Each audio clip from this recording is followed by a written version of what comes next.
Hello. Xin chào.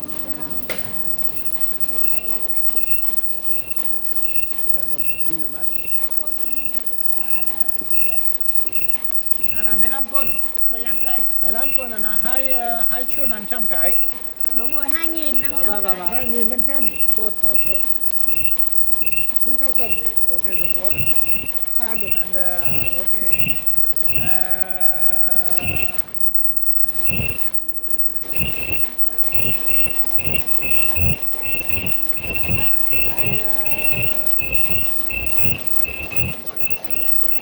I see. I have address for here. You address here. And I think the address and okay.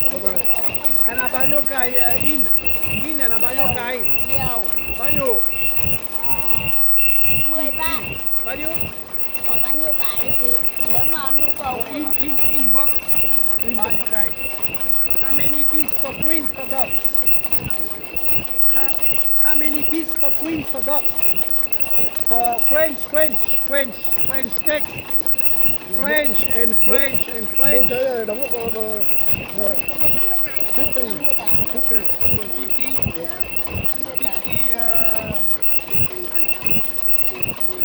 One box.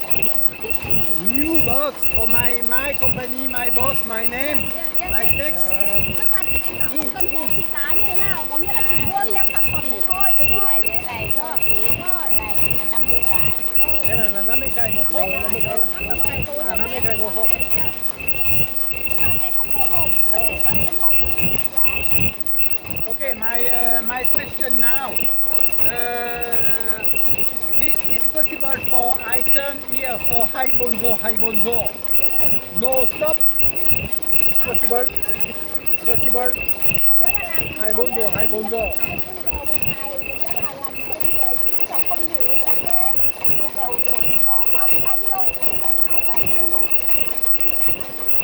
60 million every week. 60 triệu. So make sure. Một ngày là một tuần, 60 triệu một tuần. Triệu cái một ngày. 60 triệu như thế. Million. 1 triệu cái một ngày. 6 million. 50 Oh, là mature. 40 thùng. Ok. No, it's not possible. China is not possible. It's not possible for one factory Vietnam. Okay. No.